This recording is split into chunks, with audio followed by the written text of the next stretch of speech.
Hi, everybody. Welcome to Kiwi College. I'm Sarah Smith. I'm the editorial director of Kiwi, and I'm so glad you could all be with us today for this really great webinar that we're going to have.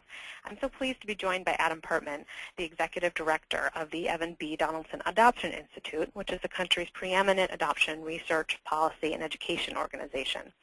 His new book, Adoption Nation: How the Adoption Revolution is Transforming Our Families and America, has been reviewed as the most important book ever written on the subject.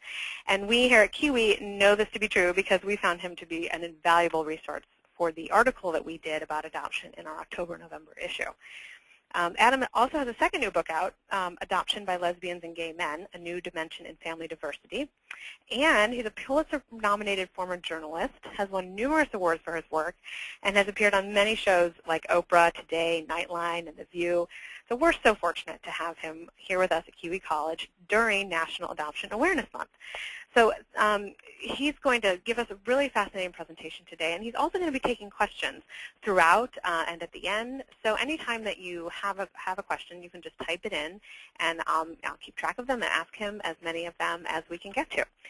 And also, for all of you who are here today, you're entered to win one of 3 signed copies of Adam's book. So that's really exciting, too, and thanks to Adam for providing those. So please, Adam, thank you so much for being here, and please take it away. Thank you so much. This is fun for me, so I thank you for the opportunity, and it really is the right timing. It would be nice if we thought about adoption more than 1 month a year, but, you know, we're getting there. That is true. I'll talk a good bit here today about what I call a revolution in the family, because I think adoption's impact has been much more profound than we generally think about as a culture, and affects far, far more people than most Americans realize. So, and that's sort of the context, what I'm going to try to do. You all see the PowerPoint. It will be available to anybody who wants it. If you want to send me an email, and my email address, you can get to me with the address that's on the screen right now at the bottom, info@adoptioninstitute.org, and just say, can I see the PowerPoint? Because I may not get through the whole thing, and that's fine. You know, there are half a dozen slides that I want to be sure to get through, and the rest you can sort of look for yourselves as you wish. So anyway, that's that. I want to start by telling you just a little about the Adoption Institute that I head. I like to describe it as the most important organization you've never heard of. Some of you probably have, some people have not. I hope, you know, before this is all over, one will, because the work we do is genuinely unique and important. And I'll give you some sense of it as we go along. But that's not what today's webinar is about. But I do want you to know who we are, what we do for a living. You see the presentation in front of you. I'm not going to read all this to you, but you see our principles and our mission. The work we do, actually I'll tell a quick joke, which is a really weird thing to do on a webinar, because I can't see anybody and I can't see whether you laugh or not. But it helps explain a little bit of what the Institute does, and frankly what I do in my daily life. A mom, could be a dad, takes her son, could be a daughter, gender neutral. Mom takes her son to his first football game, and afterwards says, what did you think? How'd you like it? And the kid says, I loved it. It was great. I loved when they threw the ball around, and they ran all over the field, and they jumped on top of each other. It was so cool, but why all that fuss about 25 cents? And the mom says, what are you talking about? And the kid says, you know, at the beginning, they threw a coin up in there, and the whole time after that, it's get the quarterback, get the quarterback. Adam, I'll laugh on behalf of everyone. Thank you very much. And the point is, and there is a point, that if no one ever explains the rules to you, if no one tells you who the players are, what they're supposed to do and not supposed to do, if you don't understand what's in front of you, you literally can't understand what's happening in front of your very eyes. And that's what we did with adoption and child welfare in general, but that's what we did with adoption for generations. We didn't talk about it. We didn't do research about it. We didn't tell our own kids they were adopted. And then everything was supposed to work out just fine. Interesting concept.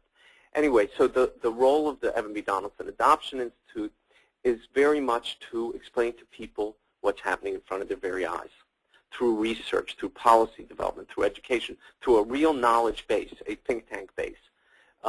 what is happening in the world around us relating to adoption, because we don't know enough about it as a culture and as policymakers, et cetera, and the result is that we don't always do everything right.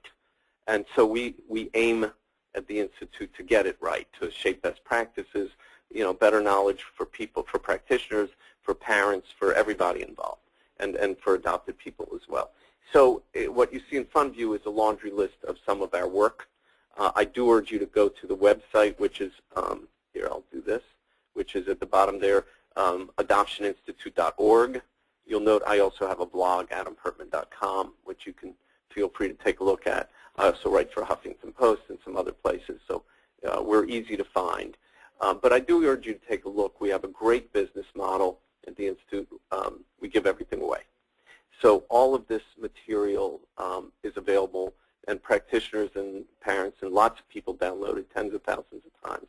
So it's really well-used material, and I urge you to take a look at it when you can. I will reference some of this work during the course of this presentation, but not a lot of it. Okay, so I start almost every presentation I do, irrespective of what it's about, by putting this quote up. It's been on my desktop for years, because I think we need to remind ourselves who we do this for. The adults all need to get what they need and have their needs served. But in the end, supposedly, adoption is about kids and about children who need homes and how we raise them. So, so I show you this because we have to understand who our children are, who is the population that we serve, and what are their core needs. I, again, can't see you all, but when Alex Haley wrote Roots years and years ago, the nation almost in unison bobbed its head up and down and said, yeah, that's true. That's true for all of us. Well, there was no asterisk that said except for adopted people. But in practice and in parenting and in policymaking, we acted for a very long time as though there was an asterisk here for adopted people, that the rules did not apply to them. And we see law policy, we see a lot of ramifications of that we are trying to correct, but that this was one of the genuine problems with operating behind closed doors in secret. We couldn't get it right for everyone. We couldn't figure out what it meant, and now we're figuring it out. So I just offer you that as something to think about as we raise our kids, as we think about adoption altogether, and it has lots of implications. So if the concept, if you were all here in front of me, I would be showing you, be asking you these questions with a show of hands. But I'm just going to ask and answer the questions and pretend I see you. If the concept is that we haven't learned enough about adoption over the generations because of all the secrecy, and I will add in the shame and the stereotypes and all that stuff, it's a miracle we got to as good a place as we did, but we did. And now we're out of that closet. We can start fixing the rest. So if the basis of the work of the Institute and my work is that we don't know enough yet, so I say that in speeches, with audiences in front of me and say, so let's see what we really know. And, you can't all vote for B because you don't know the answers, but what do we think we know about it? And I will tell you what the answers I usually get are, and then I'll give you the right answers. So how many kids are adopted each year in the U.S., and that's of all types of adoption. Because we think of adoption as this little niche, right? And people treat it as a niche, whether in school or in the media or whatever. It's this little piece of society, and you can't understand everything about everyone. And this one is, kind of small anyway, and you look at the numbers of adoptees, and that affirms it. But we think about it wrong, because it isn't just about singular numbers of adoptees, and I'll explain what I mean in a minute. So how many of them are there each year, every year? And none of these numbers is tiny. And so A, B, or C, the very quick answer, we'll get to some slides later to elaborate, is there about 135,000 adoptions per year of all sorts, international, domestic infants, from foster care, and step-parent adoptions. What types of adoptions occur most? I get the most hands typically in almost any audience. The hands go up for either international, especially if there was a story in the news recently about an international adoption fiasco, because that's usually what the story's about. Or they assume it's domestic infant adoption, because that's sort of adoption in the stereotype. Babies born non-wed mothers being adopted. And that's been the stereotype for generations. Those two usually get the most response as to which ones occurs most often. I'm not going to tell you the answer to that one yet. I'll show you a successive slide. And this third question is about what I was saying a moment ago. So is it really a little niche in society? Don't those 135,000 adopted children every year, they have siblings. They have uncles and aunts and grandparents. And here's a newsflash. They grow up. Some of them are 80 years old. And they have children and they have grandchildren, nephews and nieces, who are genuinely affected, who are part of their families, who are close, who consider them to be their own family, and who are affected by them and who they affect.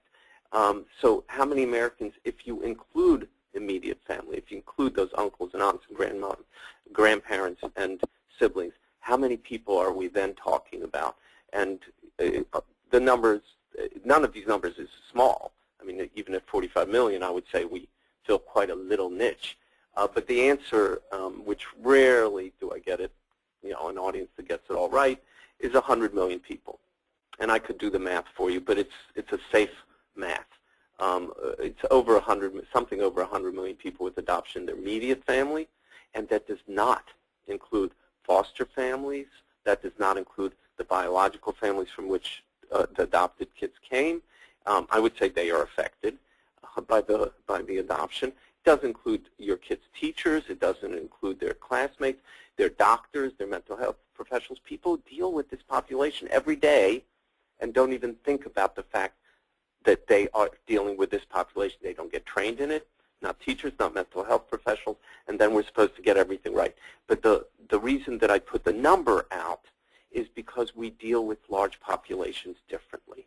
And if we can wrap our heads around the reality that we are a big, big slice of society, we simply are treated differently, we can ask for different things, and I think we absolutely need to get to a point where our lives and our families are normalized in law and policy, in people's attitudes, and that's easier to accomplish if people understand that we are part of a very big, vibrant community and not a little niche.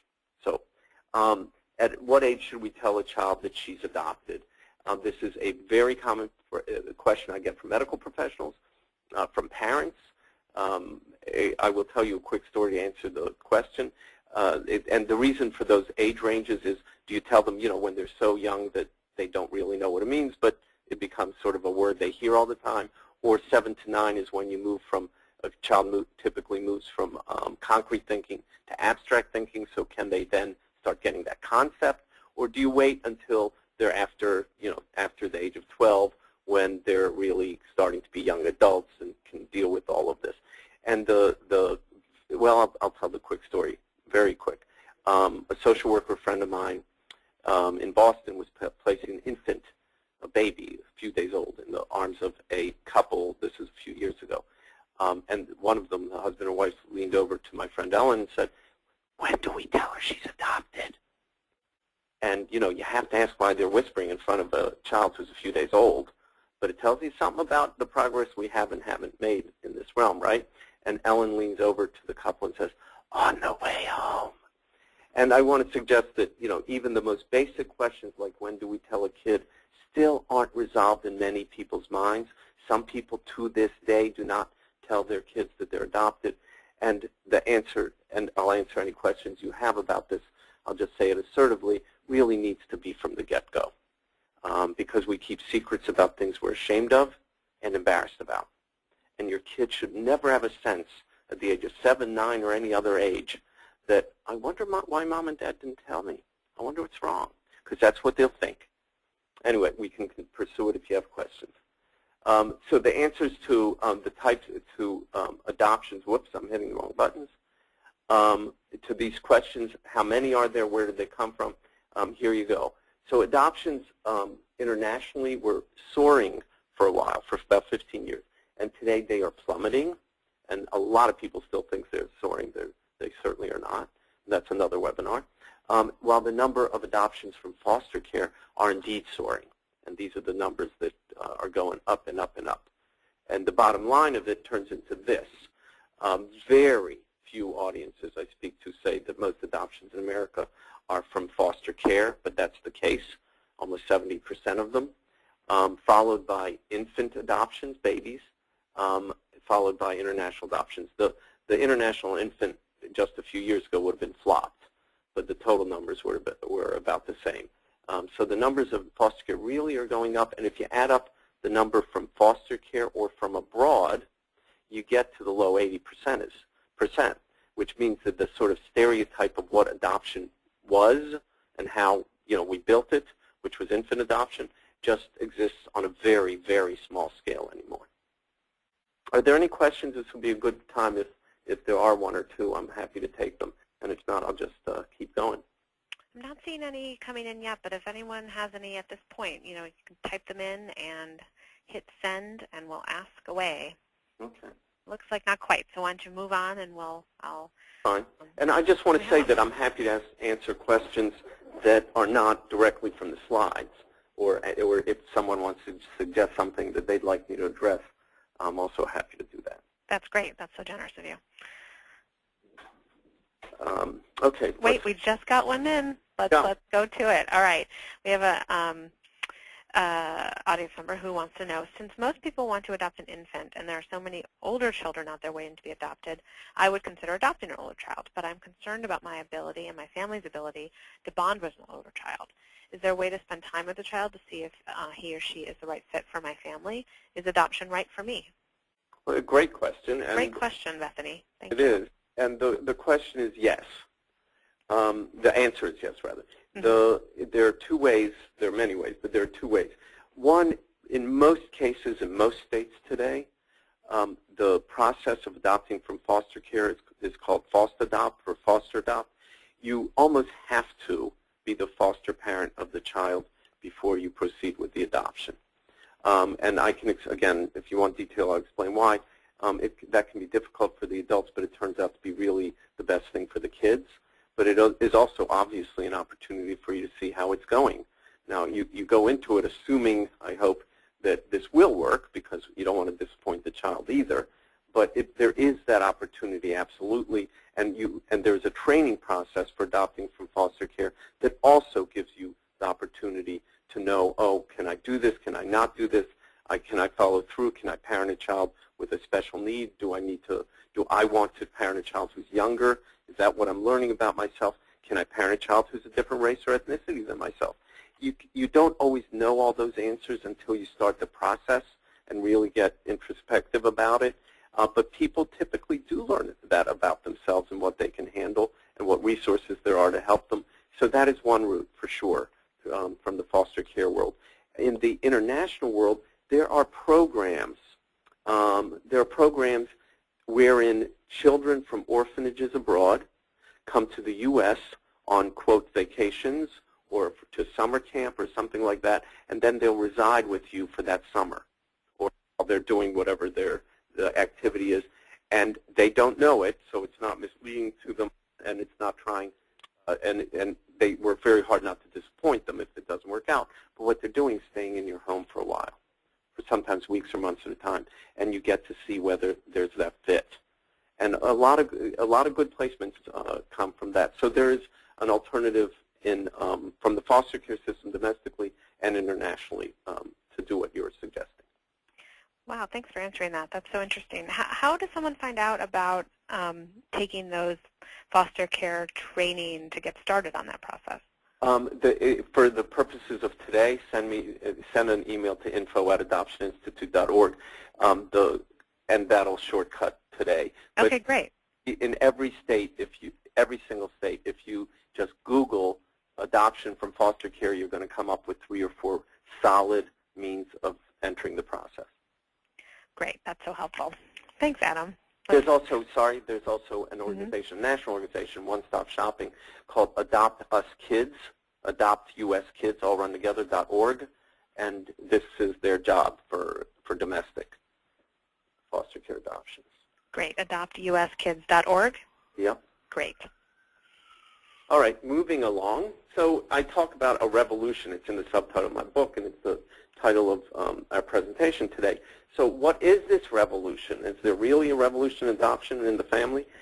So I saw this cartoon on the web. It was actually on a reunion website. I assume everyone can read it. I mean, that's really where we came from, right? It was a secret. It was shame-filled.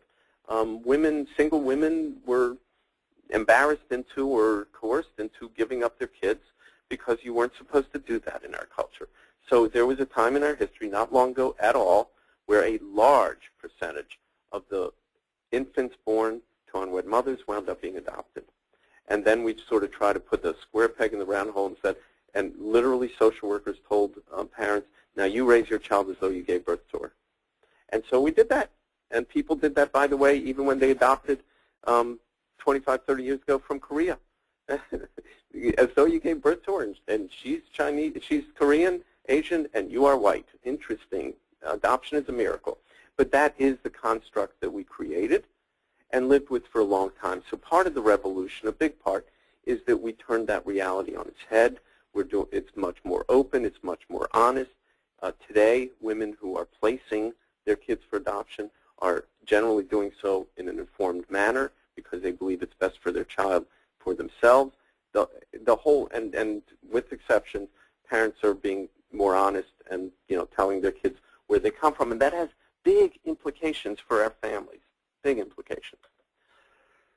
Excuse me. So Adoption America, here's a brief history, the snapshot, how did we get here? So for generations, formal adoption in America as opposed to informal. In communities of color, informal adoption historically has been the reality. The aunt takes care of the kid, the grandmother. In white America for generations, go back to what adoption was and how we started it, Adoption America was almost entirely, for generations, white infants born to white unwed mothers who were adopted by white married couples. That was Adoption America, and the couples were told to raise their children as if they gave birth to them. Secrecy, stigma, and shame touched everybody, right? I mean, the parents, why did they keep it a secret? They were embarrassed by it. They couldn't have children the, quote, right way. So their families were stigmatized. They were stigmatized. You heard things and still do sometimes. If there are adoptive parents on the line, you have heard more than once, oh, I'm sorry you couldn't have any real children, or some variation. That's not a good thing. And by the way, our kids look real. They run around. They do all the things that real children do. But we did stigmatize adoptive parents. We did and still do stigmatize birth parents, birth mothers. What kind of woman would do such a shameful thing? We drove them underground, quite literally, sent them off to maternity homes. So we stigmatized them and still do. And, of course, our wonderful children, we call them bastards and illegitimate. Very wonderful. So that was how we started. And then it started to change. We started to accept single motherhood. Nobody's extolling it. I'm not making judgments. That's what started to happen. Abortion was legalized. Birth control came to be. And the result was that the number of those white infants that we talked about started plummeting. Women were parenting their own kids for the most part, and some were choosing abortion or they were using birth control, so those kids didn't show up. And so suddenly the availability of little white babies started to evaporate. And then history filled the gap. When I say the Berlin Wall fell, what I mean is that the Soviet Union broke up. That's symbolic. And when it did, suddenly we discovered there were all these orphanages teeming with children. When China imposed its one-child policy, we know today that it's a historic adoption event. But back then, nobody thought, oh, one-child policy, that's an adoption event. No, we didn't think that, but in fact, it turned into one. And so there was a lot of demand. There were a lot of people who wanted to adopt children, and attitudes were changing about culture, about raising kids of a different race. There was racial intermarriage. There were a lot of sociological things going on. And suddenly there were children from Eastern Europe, from Asia, who were available for adoption. And there were lots of people who couldn't find white babies. And so they filled the gap. And adoption started changing radically. And along with that, by a coincidence of history, the paradigm, this was under President Clinton's watch, shifted in foster care to best interest of the child as defined by permanency, which meant that suddenly more and more kids, because of financial incentives, policy changes, etc., more and more kids from foster care started being adopted, and now we see what the result of that was. It's now the majority of adoptions in America. That did not, by any stretch of anyone's imaginations, mean that we could continue moving ahead as if in the old school, the blank slate. In fact, it changed everything because most of the parents adopting from abroad are, and to this day, still are white, though that population is absolutely changing, but the available children are not. You'll see another slide coming up. A huge percentage of the adoptions from other countries are transracial, transethnic. These are different families than we used to form through adoption. And that has a big, big impact. The easy way to understand it is, folks, there are Chinese cultural festivals at synagogues. That's historically different. There are African American kids at St. Patrick with Irish last names at St. Patrick's Day parades. Oh my, something is going on here. And it certainly, we all understand that it affects that immediate family, parents and their kids figuring out how to integrate the culture and all that stuff. But the extended family certainly is dealing with all those issues. And if you look at those two examples that I gave you, the community is dealing with all those issues. What does a Jew look like when the young woman, having her bat mitzvah is Asian or African American or Hispanic, whatever? And you can fill in the blanks with any community because it's happening in every community. And that is causing a lot of people and whole communities to rethink who they are, what they look like, how they're formed, all the big stuff. So by the numbers, how many people are we talking about? It's the 100 million that I described before. It's not small. And if you add up those communities, your friends, your colleagues, the people who go to church or synagogue or the community center with you, you suddenly don't get any degrees of separation. You suddenly understand that this is a phenomenon that is affecting all of us and making us all think about the changes that are occurring around us. Now, adoption certainly is not singularly responsible for the cultural family changes in America today. There are lots of factors. We know that. We have an African-American president who shows us that, raised by a white mother and white grandparents. So I guess white folks can raise a child of color, be successful, but there are things we need to know in order to do that. And in the adoption world, we haven't historically really talked about them very much. If you open the sociology text that talked about the changes in family structure and racial composition and all that stuff in America today, you'd be hard-pressed to find the word adoption.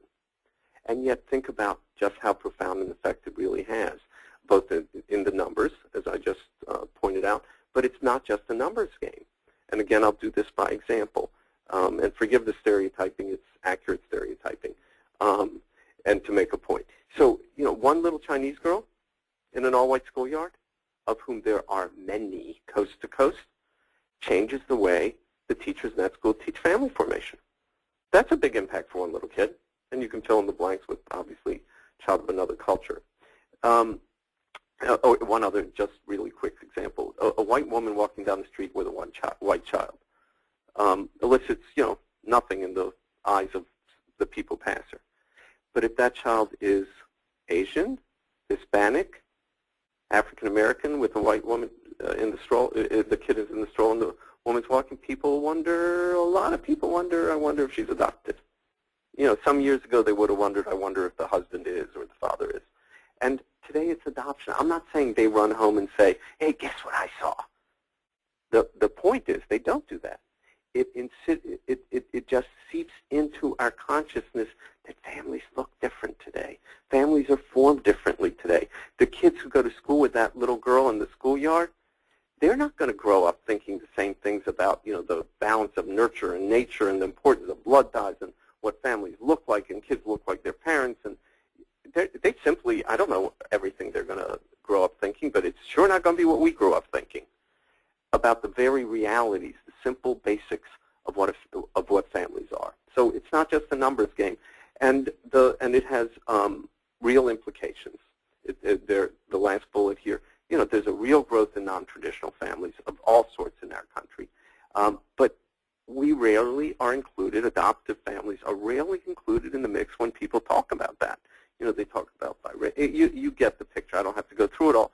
And one of the big results of the openness and the honesty, and you know, you white person having a child of color, it's really hard to tell your kid you gave birth to her. It's really hard to lie about it. And that in and of itself, along with, you know, much better education, research, some of it by the Adoption Institute that I had, leads us to better practices. And so, you know, we're sometimes forced into them because we can't lie to our own kids. That's a good thing. But we are getting to a point where there are more, where we understand that connections to origins are important, that, you know, that Alex Haley quote applies to everybody. And that can complicate our families, but it certainly enriches their lives and certainly enriches the kids. Which doesn't mean there aren't issues. And there are issues galore. We have complicated families in the world of adoption. In some ways, it was simply easier. It was simply easier if you could pretend, not tell your own kid, and just move on as though it never happened. But we know what some of the outcomes of those were, and they weren't so hot. Because if they were great, we wouldn't probably have had this revolution. But we got it for a reason, and it was because everyone's interests weren't as well served. And again, that's a separate discussion. But it does raise identity issues for birth parents. You know, it's a lifelong decision. It's not, you know, just placing your child for adoption that moment. We know from our research, and this research that tells you the sun is shining, but we know from our research that women carry that for the rest of their lives. Whoever here, if there are women on this call who have given birth, you could not give up your child and pretend it never happened. Doesn't mean it isn't the right decision in some cases.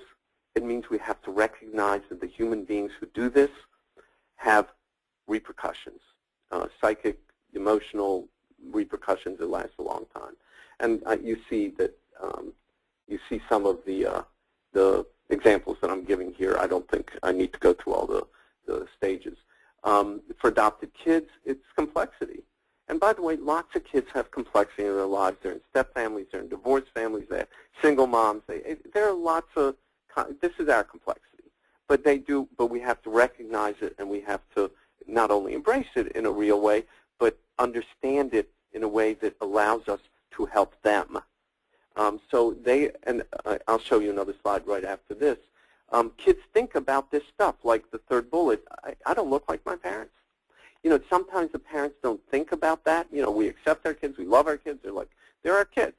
And then someone meets us in a grocery store or anywhere else, and the child noticed that when she said, "And this is my mom," that the other adult kind of looked like, "What?" You know, had this look on his face. Your kid noticed that, and notices that other children who do look like their parents don't get that look. It's because they're adopted. It's fine that they're adopted, but the goal has to be normalizing so that people don't look like that. They get it, and we're not there yet. So for the children, they have to incorporate these complex issues into their lives, and they are. But again, we're not the only ones with complex issues, and it's certainly eminently doable, and lots of people do it successfully. And for adoptive parents, you know, that quote is, "Oh, I'm sorry you couldn't have any real children." We still have that, and we do too often try to fit our square peg into a round hole. Oh, we don't have to do all this. You know, biological families don't have to do all this, whatever this is. Well, sure they do. You know, again, there's divorce in those families. There's stepchildren in those. There's all kinds of complexities in families. And I think the mistake we made in adoption for generations is that we wanted to emulate the really perfect family, which was the 2.2 children behind the white picket fence, and you gave birth to them. Well, we didn't, and that's okay. And accepting that and normalizing that is the best singular thing we can do for our kids and for our families. And then we can have pride in our own families, how we did it, not the shame of, well, we couldn't do it the, quote, right way. We did it the right way. It's just different than theirs. Difference isn't good or bad. It's just difference. And that's part of what we have to wrap our heads around. That is a good place to ask some more questions if anybody has it, and otherwise I'm going to keep going. Do we have have any takers? We have, let's see, we have a question, someone wanting to know if there's literature out there for the extended family members of people like us, the audience member Melissa, who are considering adopting a child from a different race. So is there some way that she can help extended family, come learn more about this? Well, if you ask me a different question, I promise I won't reference my own book. But I think the most You should reference your own book. I'll reference it for you. Read Adam's book. But I really would. If I get a question that another book or article is better for, I'll say so. But Adoption Nation really is the most user-friendly one. I once had someone at a bookstore, and this is literally true, come in and buy a dozen copies. She had read it, and she came in to buy a dozen copies. I was doing a signing. That's how I know. And I said, what the, I was very grateful. Don't get me wrong, but I said, may I ask why you are buying a dozen copies? And she said, well, my husband and I are adopting, I think it was from Russia. This was years ago. And she said, and this one is for my husband's mother. This one is for my mother. This one is for my sister. And she started rattling it off. She said, we're not going to live alone in the world, and neither is our child. So it really is that user-friendly. It lets people, through stories, learn what works, what doesn't work, and get comfortable with it. So I would say that's a good start. Great. Not the end. It's a start. Great. All right, let's move on, and maybe we'll get some more questions as we go. Sure. You saw in red I have on this slide the identity issues for adopted kids, because I do think we should, whenever possible, focus on the children, because they don't really have a say in all of this, and understanding them is critical. So we've done some great research, it's on our website again, about adopted people, because the children grow up.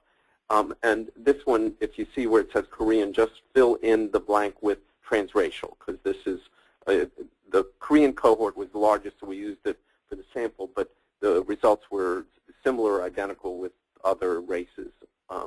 So just look at it as white or transracial adoptees. And what you see is that adoption, in a nutshell, adoption is part of identity. It is part of identity. This work is done through the eyes of adult adoptees, self-identity. They filled out the survey work. It's the biggest research project of its kind ever. And what we learned pretty conclusively is that adoption is just as certain a part of their identities, and becomes increasingly important, in fact, as their race, their gender, their religion, other components of identity. Why is that important? Because if we understand that adoptive identity is real, then we stop pretending, and we help bolster the positive parts of that. We help our kids grow up to be with better self-esteem, et cetera, et cetera. We do different things. We understand it differently, and it even affects things like language. In school, if somebody says something, a kid says something tangential, racist or sexist, it's group sit-down time for the teacher to explain what's acceptable and what's not. And I can tell you from personal experience, and lots of people can, that when something negative is said about adoption, oh, he's adopted, that whatever, you know what they say? Oh, sit down, go to your seats. Again, if you can fill in the blank with race, religion, or some other part of identity and it's not acceptable, it's probably not acceptable for adoption either, but we have, as a culture, accepted it. It's in the media, it's in movies, it's on TV, and if you filled in the blank and those negative references, well, don't tell him he's adopted. What, he's got a disease? If you filled in the blank, we wouldn't accept it. And if we understand this as part of identity, then we understand that it's just as hurtful for that child as it is for someone else in a different context.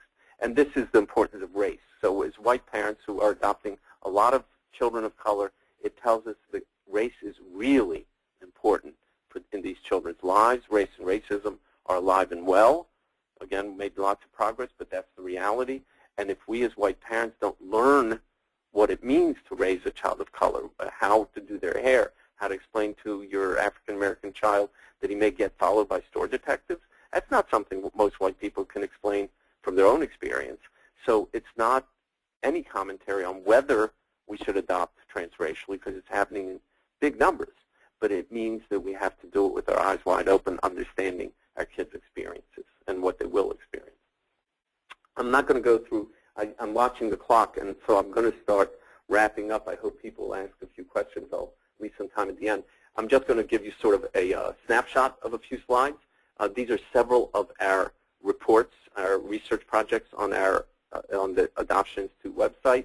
I just urge you to take a look. This is information, knowledge that is really helping to shape a lot of practice, some laws, and my favorite is when adoptive parents or birth parents and adoptees get in touch with us, because these are really user-friendly pieces of work that people can take a look at and say, oh, I could do that.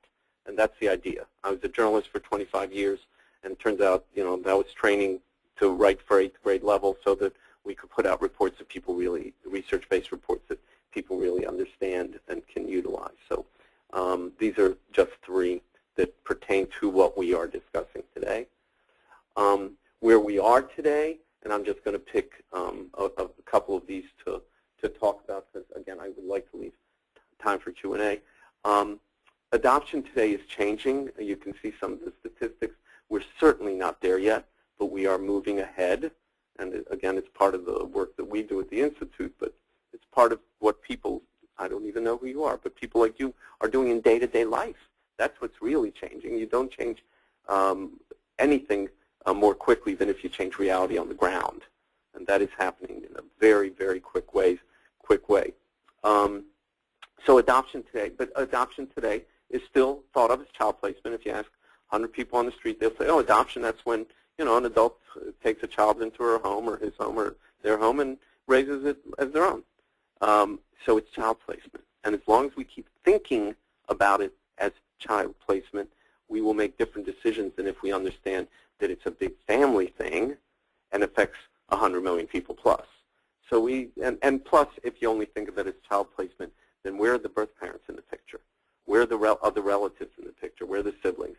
So I think we have to really reconstruct what we thought of as adoption into the 21st century. And that's a whole other presentation. And it's worth saying at the bottom there that most people's attitudes are still derived from that adoption, that it doesn't exist anymore, the white infant adoption, just that simply doesn't exist on any real level anymore. This slide just simply tells you some of the breakdowns that we discussed before. I'll point out the middle one. 40% of the adoptions in the U.S. are transracial or transethnic. It's really significant numbers. And the Internet is changing everything. You can take a look.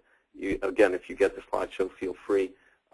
Take a look at the link that's there. It's a Today Show that I happen to be on to discuss that subject, Internet and adoption.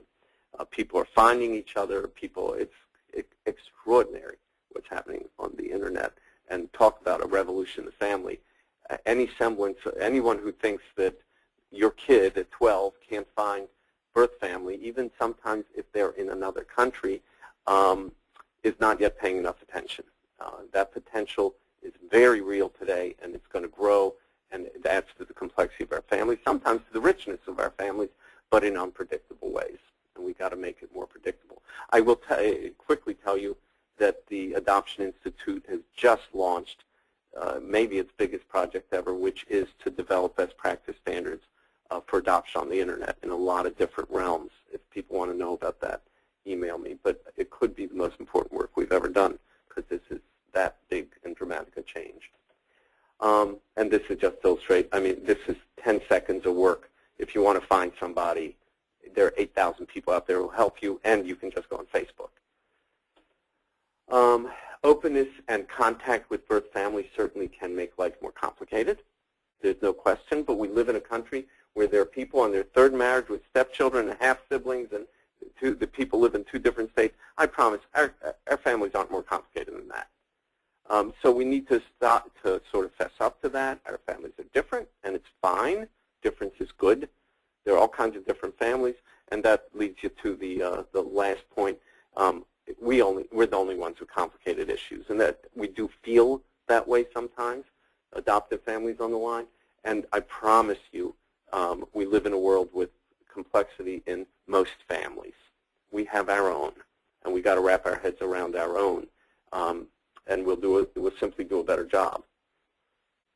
So the perspective, most kids who are adopted, because again, the stereotypes and the real numbers are that lots of kids, a disproportionate number of adopted kids, get clinical assistance for mental health issues.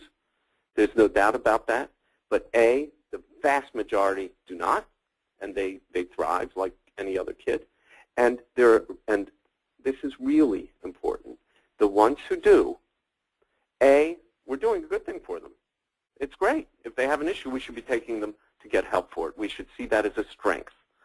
And B, we have to reframe our thinking because too often, and our vocabulary, because too often people say, oh, look at all these adopted kids who are getting help. Well, it's not because, and the implication is it's adoption, right? Well, it's not adoption. It's what happened almost always before adoption. So the education process that results from having all those generations of secrecy is a big project. But we need to do it because there really is a revolution in family. There really are all these various kinds of families. It's really having a profound impact. But we can't do well by it if we don't understand it. And so the imperative for finally, sort of completing this revolution, which has been underway for quite some time, is it gets bigger and bigger as more and more of the kids are ones who come from foster care or from orphanages abroad because they have issues and they're going to need help. And we want to provide that help in ways that aren't stigmatizing, that are positive. So keeping the promises of a report, a research paper that we put out about a year ago, I'm referencing it here just so people know to look at it. It really talks about this changing world of adoption so that we stop looking at it just as child placement and understand it differently, which is how do we help families succeed?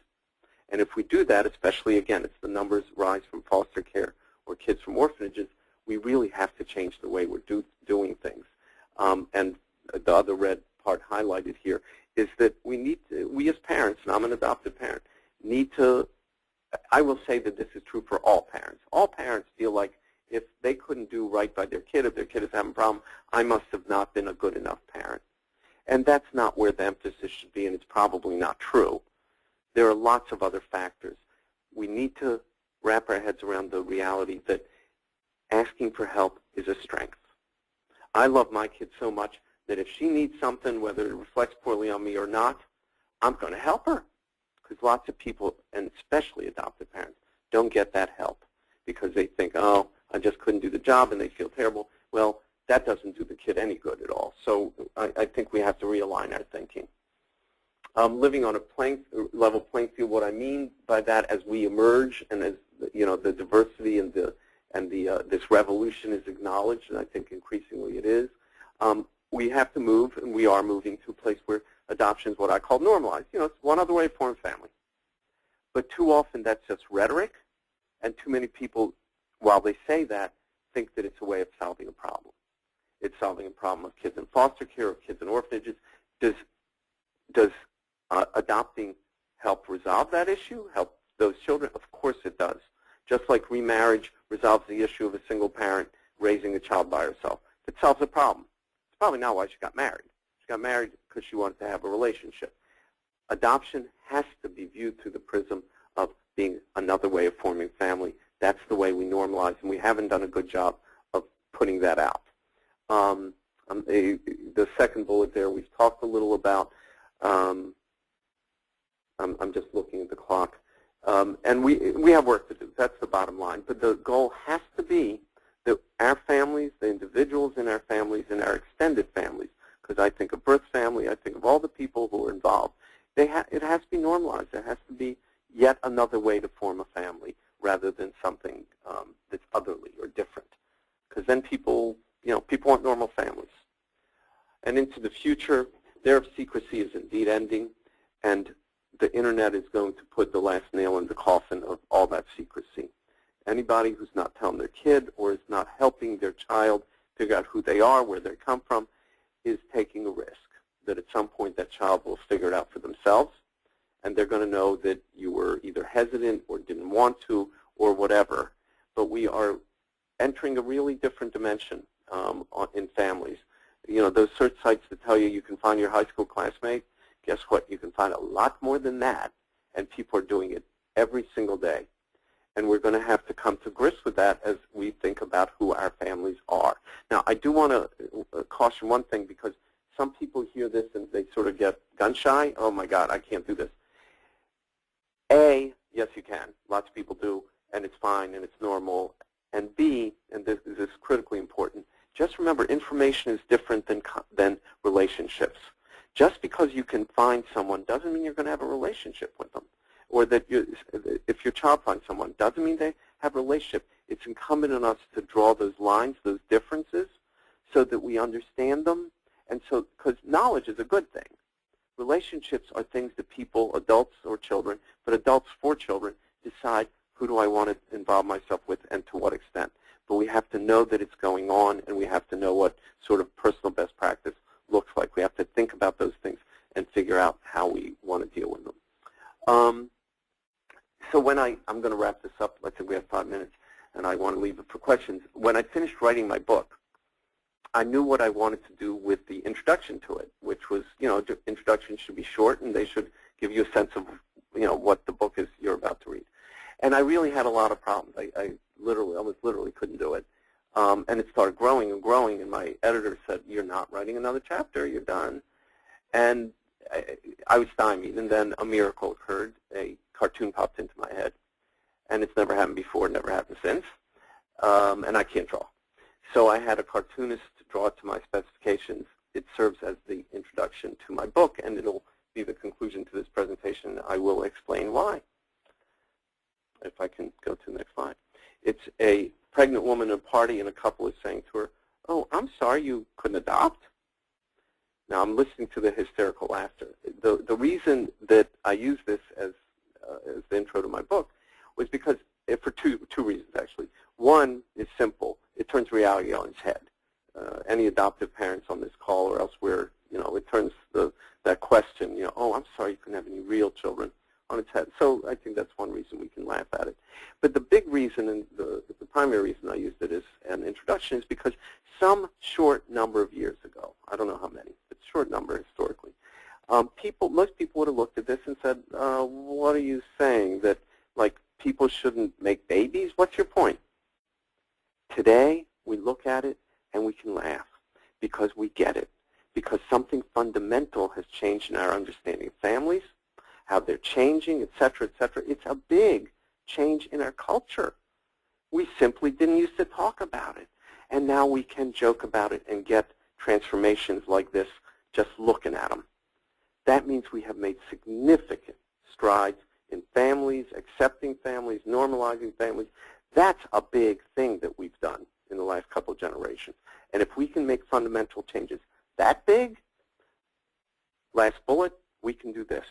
We can incorporate, we can finish the changes so that all of these families, all our families, grow up on a level playing field. And I thank you. Thank you, Adam. That was so interesting, enlightening, and such a really positive way for all of us to be thinking about adoption and families. So thank you so much. My pleasure. We'd love to get questions. We're getting questions coming in from some folks. So we have one person who's wondering, she says they live overseas due to her husband's job and move every 2 years. They already have 3 biological children, but always wanted to adopt. They started the process while living in Colombia, but at the time when they were going to be assigned a child, she found out she was expecting, so the process was stopped by the organization. So what would be the best way for someone in this situation to adopt a child with an organization they can trust? I got to tell you that moving every 2 years complicates it a lot. Mm-hmm. A lot. You need to, I would suggest 2 things, because you got to do home studies, you got to, if you're adopting from foster care, you got to be the foster parent for a while and where you're going to be living. If you're adopting from another country, that country wants to know where you're going to be, and you might not even be able to tell them because the process takes over 2 years, can take over 2 years. So the answer, this is a question for a practitioner. I suggest that you go to an agency in your own home state, wherever you came from, to get some expert advice, and people who actually place children, because the laws change, country to country, year to year. So you need to know what the snapshot is today. And I would get in touch with a foster care agency in your own state, or Adopt Us Kids, Adopt US Kids, and see what the rules are right now. I don't work for a practice organization. We don't place kids, so I don't keep up with this day to day. But those are the experts who do. But I will tell you that you may have some special hoops to jump through. That moving every 2 years, it's one thing to live in another country, but moving every 2 years could be complicated. Okay, thank you. You talked earlier about support and and how adoption, of course, affects so much more than the child and the parents who adopt. But so someone asked, who do adoptive parents ask for help from? Can you talk more about that support system? Absolutely. The first step should be, but it's not always available. The first step should be the agency through which you adopted. That is the easiest, best thing. The internet is your friend on this. There are online adoption support groups. There are probably support groups within your community. If you need a mental health professional who understands adoption, there's probably a referral list on the internet or from the agency to which you adopted. Now, all of this said, and there are services available in most states in many ways. All this said, one of the really sad findings in our Keeping the Promise research, and that, by the way, the paper was named that because we implicitly give these kids a promise that we will take better care of them, right?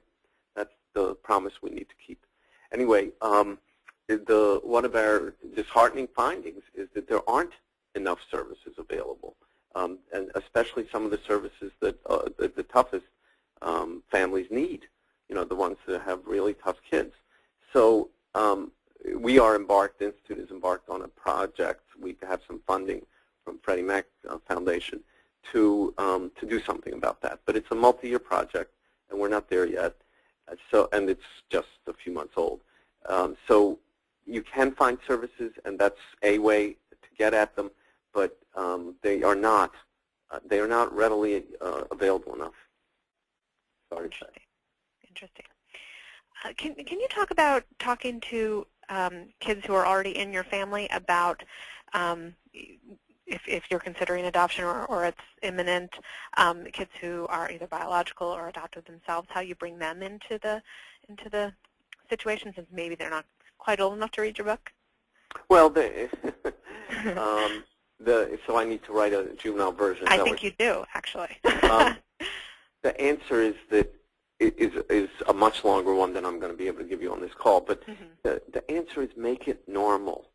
Make it, if you were having another baby by birth, it would just be a joyous, wonderful occasion, and you would provide information in an age-appropriate way. Right. Do the same thing. It's wonderful. We're going to have another kid in our family. It's so cool. We're going to adopt her. Not in and we're going to adopt her. No intonation. This is also what should happen in school.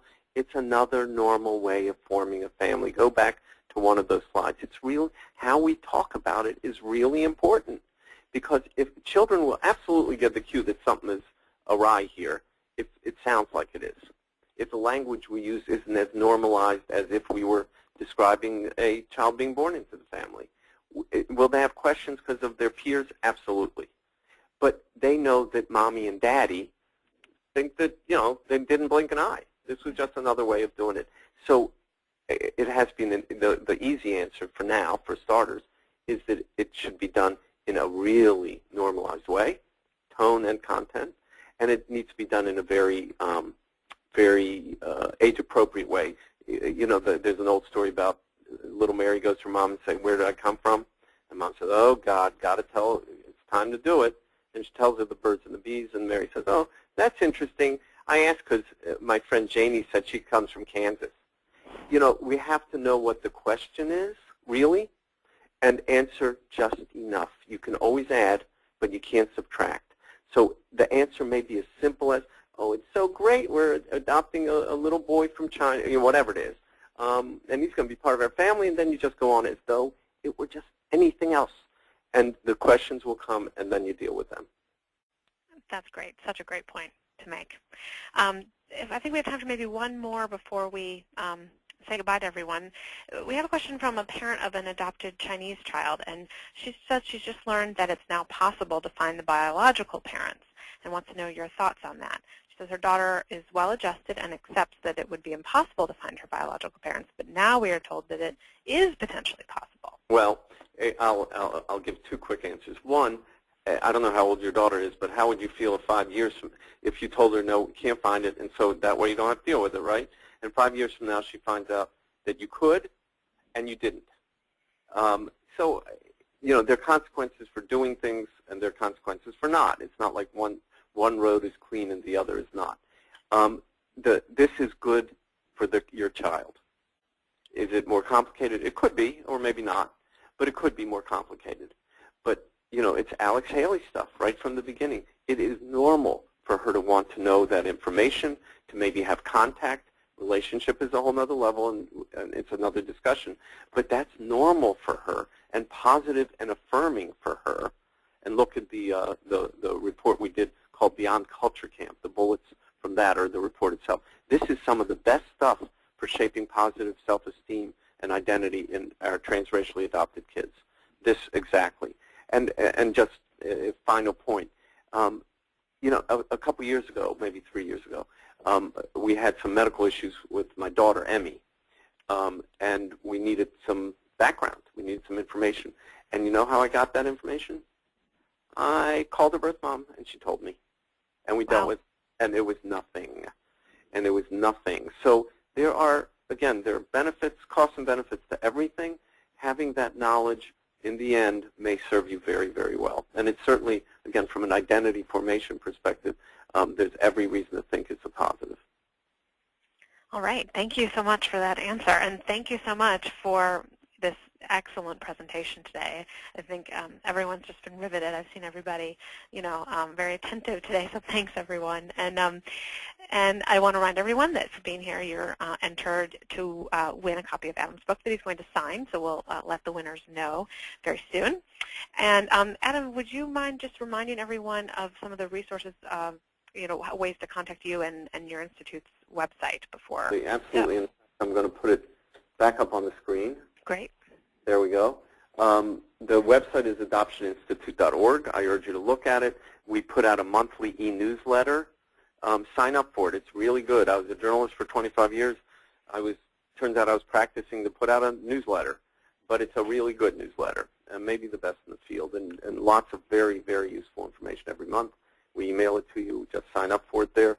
Again, adampertman.com is where you can read some of my commentaries and stuff like that.